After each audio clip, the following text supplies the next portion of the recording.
Lanjutkan kuliah modul 1 dengan membahas representasi sinyal baik secara grafis maupun secara matematis.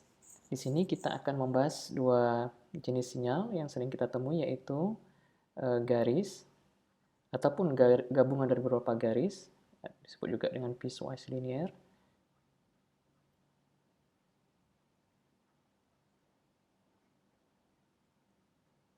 dan bentuk sinyal yang sering ditemui di bidang teknik elektro dan komputer, yaitu sinyal sinusoidal.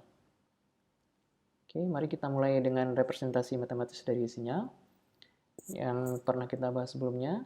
Oke, biasanya dinyatakan dengan xt. Ini secara umum kita nyatakan dengan xt, boleh juga dengan penamaan yang lain, misalnya yt ataupun zt. Tapi di sini kita akan membahas dulu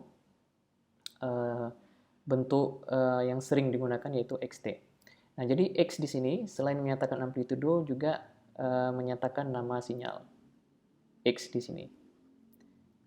Oke, sedangkan T adalah variabel independen, di mana untuk kuliah ini kita ambil T merupakan variabel independennya adalah berupa waktu. Dengan demikian, XT, ya, sinyal XT menyatakan amplitudo sinyal X, ya, X ingat lagi nama sinyal pada waktu T.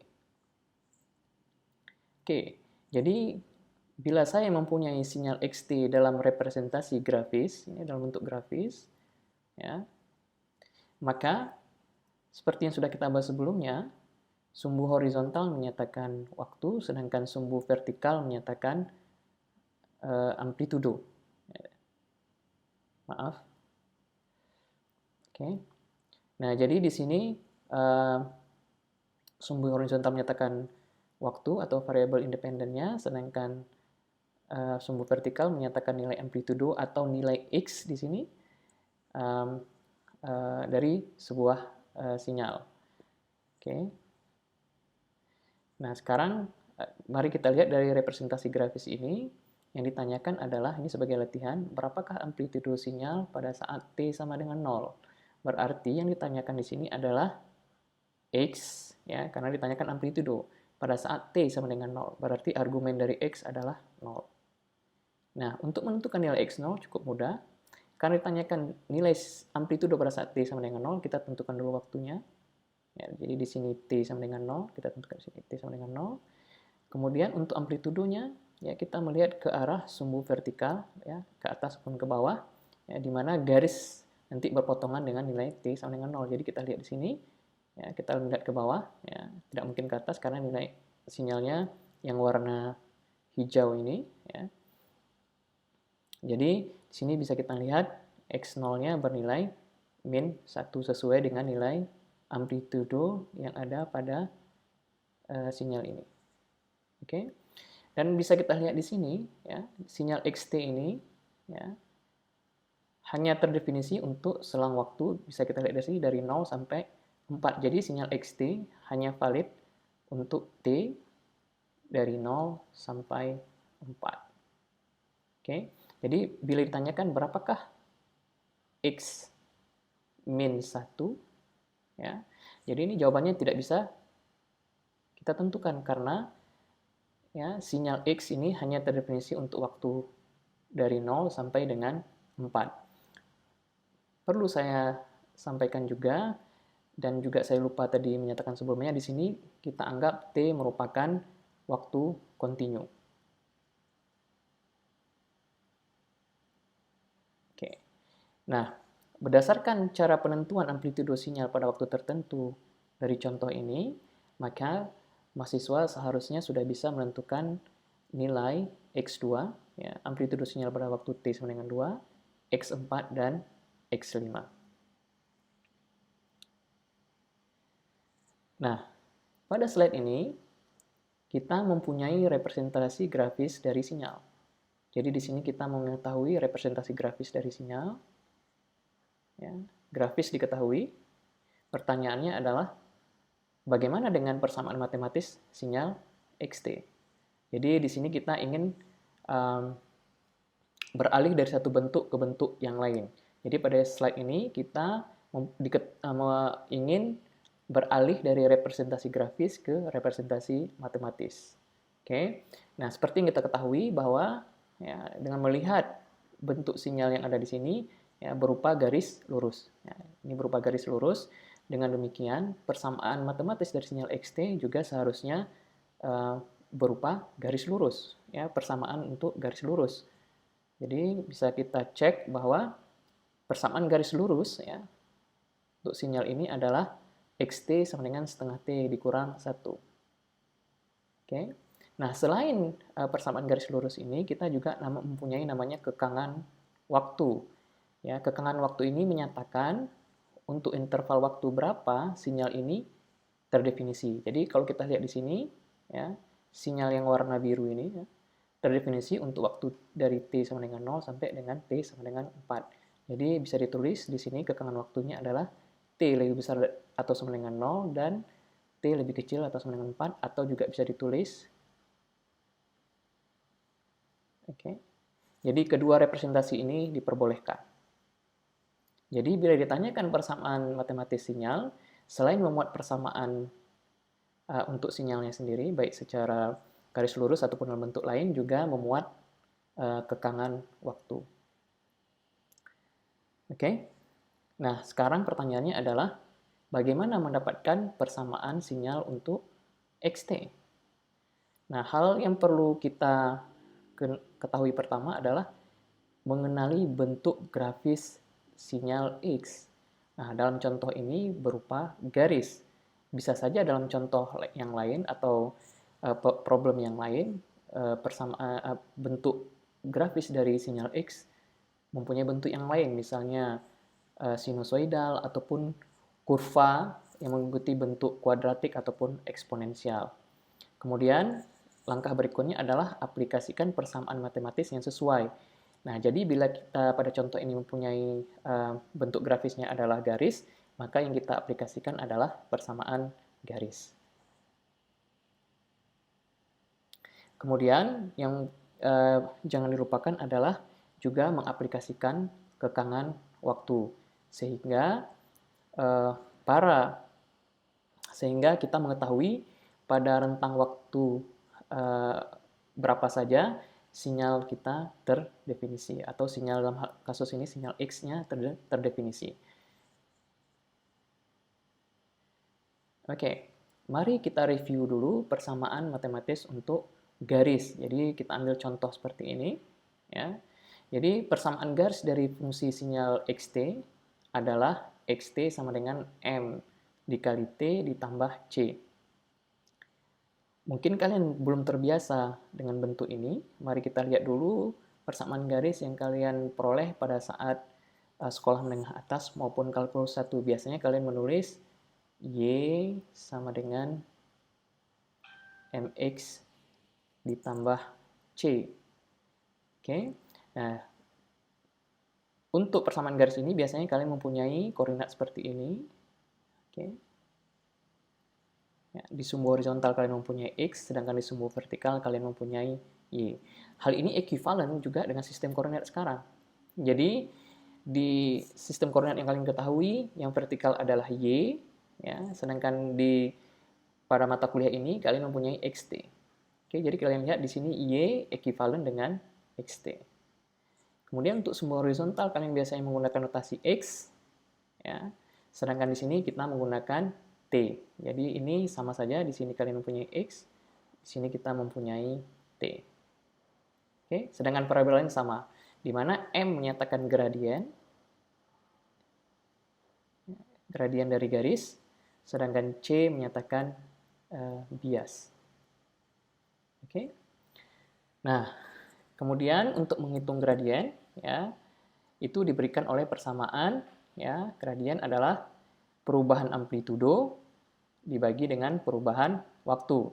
Perubahan amplitudo berarti yang kita lihat adalah perubahan di sumbu vertikal. Sumbu vertikal. Oke, sedangkan perubahan waktu berarti perubahan, ya ini delta ya, delta artinya perubahan biasanya dalam Greek, ya, dalam notasi Greek. Ini sumbu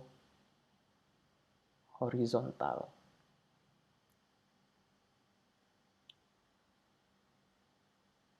Nah, karena di sini kita untuk perubahan amplitudo itu sama dengan perubahan pada sumbu vertikal, sedangkan di sumbu vertikal kita mempunyai nilai X, dengan demikian perubahan amplitudo sama dengan perubahan nilai X. Sedangkan perubahan waktu ya di sumbu horizontal sama dengan perubahan T.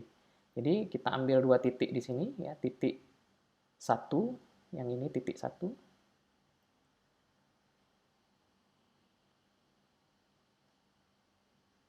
Ya, maaf di sini seharusnya X1. Ini titik 1, yang ini titik 2. Jadi titik 2 ini koordinatnya adalah T2, X2. Waktunya T2. Maaf. Pada titik 2 ini mempunyai koordinat waktunya T2, sedangkan amplitudonya X2. Sedangkan pada titik 1 ini koordinatnya adalah waktunya T1, amplitudonya adalah X1. Oke, sekarang untuk perubahannya sendiri, ya kita lihat ini perubahan amplitudonya karena kita mempunyai dua titik, berarti titik yang terakhir dulu ya kita lihat yaitu titik X2. Titik 2 mempunyai amplitudo X2 dikurang dengan titik yang pertama, ya titik yang sebelumnya. Kalau kita lihat dari waktunya, yaitu nilainya adalah X1. Ya. Kemudian perubahan waktu, ya kita lihat dulu titik 2, berarti T2, ya waktunya adalah T2. Yang perubahan di sumbu horizontal ya. Jadi ini perubahan di sumbu horizontal sebesar ini, perubahan sumbu horizontal. Ya ini kita hitung, ini delta T. Oke, dikurang T1 ya. Jadi delta T itu sama dengan T2 dikurang T1. Jadi kita sebenarnya mencari berapa jarak dari T1 ke T2. Sedangkan untuk yang perubahan amplitudo sebenarnya kita menghitung berapa besar selisih dari X2 dan X1. Ya, dan ini apabila dibalik, ini ekuivalen dengan X1 dikurang X2 dibagi T1 dikurang T2. Ini bisa kalian buktikan dengan mudah. Oke, jadi di sini kita mendapatkan gradien. Oke. Sedangkan bias C ya ini bisa ditentukan dengan melihat amplitudo X pada saat T sama dengan 0. Oke, jadi bila kita lihat di sini T sama dengan 0 di sini ya. Jadi amplitudo pada saat T sama dengan 0 itu sama dengan C. Berarti ini adalah nilai C. Oke. Oke, sebagai latihan, mahasiswa diminta untuk menentukan persamaan sinyal yang berupa garis yang diberikan oleh grafik berikut. Nah, kemudian problem yang selanjutnya adalah kita mempunyai representasi grafis dari sinyal X yang berupa garis lurus, akan tetapi di sini nilai X0-nya tidak diketahui. Kenapa? Karena di sini kita lihat sinyalnya hanya terdeteksi untuk T1 ya, sampai pada titik ini ya, di mana T1 ini lebih besar dari 0. Oke? Jadi di sini kita tidak bisa menentukan X0 karena tadi nilai C atau nilai bias adalah X0. Padahal kita tidak mengetahui nilai X0. Nah, bagaimana menentukan nilai bias dalam hal ini? Nilai gradien bisa dihitung dengan menggunakan prosedur yang sudah kita bahas pada slide sebelumnya. Oke, untuk menentukan ini, mari kita lihat penjelasannya. Oke, caranya adalah ambil sembarang titik pada garis ya, yang berada dalam support delay. Dalam contoh ini saya mengambil nilai titik ketiga yang berada di antara T1 dan T2. Titik 2, sorry. Titik 1 dan titik 2. Di sini titik 1, ini titik 3, ini titik 2. Jadi saya mengambil titik ketiga yang berada di antara titik pertama di sini dan titik kedua. Oke. Kemudian saya tentukan gradiennya dari sinyal ya, kemudian saya dapatkan nilai M. Nah, setelah mendapatkan nilai M, oke, maka nilai C dapat dihitung dengan memasukkan nilai M pada persamaan untuk titik 3. Jadi kita punya persamaan tadi ya, XT, ingat kembali, sama dengan M kali T tambah C. Jadi untuk pasangan nilai titik 3 titik 3, X pada saat T sama dengan 3 adalah X3 ya. Jadi amplitudo pada titik 3 kita notasikan dengan X3, sedangkan waktunya kita notasikan dengan T3. Dengan demikian, dengan menggunakan persamaan ini kita peroleh X3 karena XT3 sama dengan X3 ya, sama dengan M kali T-nya adalah T3 tambah C. Kemudian dengan aljabar sederhana ya, dengan memindahkan suku ini ke sebelah kiri, kita peroleh C sama dengan X3 dikurang MT3. Oke, ingat ya, nilai M sudah kita peroleh dari langkah sebelumnya. Oke, dengan demikian kita sekarang sudah bisa menentukan dari step 1 kita mendapatkan nilai M, dari step kedua kita dapatkan nilai C. Dengan demikian kita bisa mendapatkan persamaan sinyal berupa garis pada contoh ini. Oke, sebagai latihan, mahasiswa diminta untuk menentukan persamaan sinyal untuk sinyal W berikut ini yang juga berupa garis lurus, dan juga sinyal PT yang juga berupa garis lurus.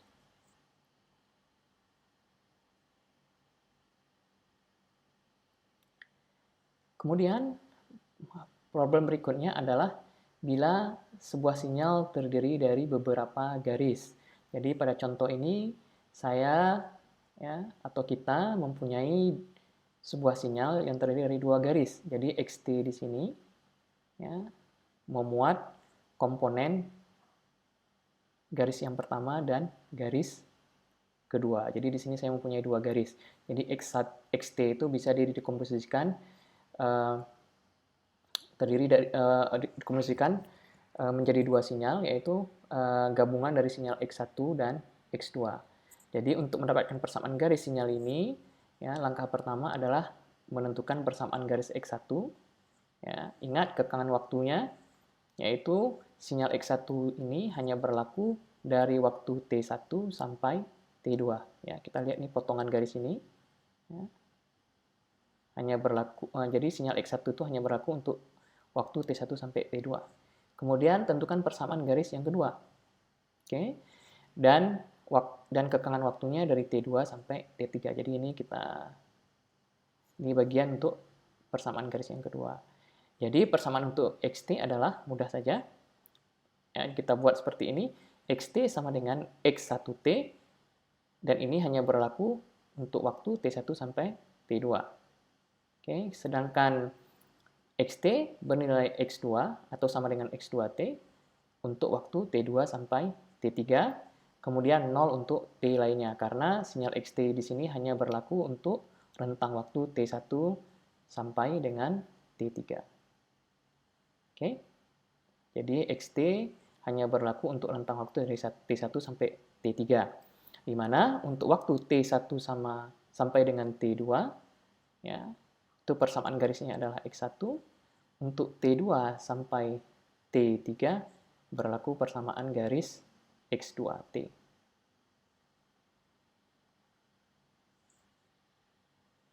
Oke, sebagai latihan, mahasiswa diharapkan bisa menentukan persamaan garis untuk ST. Jadi di sini dalam pengerjaannya, mahasiswa bisa mendekomposisikan sinyal ST menjadi dua buah sinyal, ya, gabungan dari dua sinyal, yaitu S1T, ya, dan ini berlaku untuk waktu 1 sampai 2. Oke, kemudian sinyal S2T, dan ini berlaku untuk waktu dari 2 sampai 4. Dengan demikian, ST, ya, seperti pada penjelasan sebelumnya, ya, persamaan sinyal S1T untuk T dari 1 sampai 2. Oke, kemudian dari 2 sampai dengan 4. Jadi mahasiswa diharapkan sudah bisa menentukan nilai S1T dan S2T.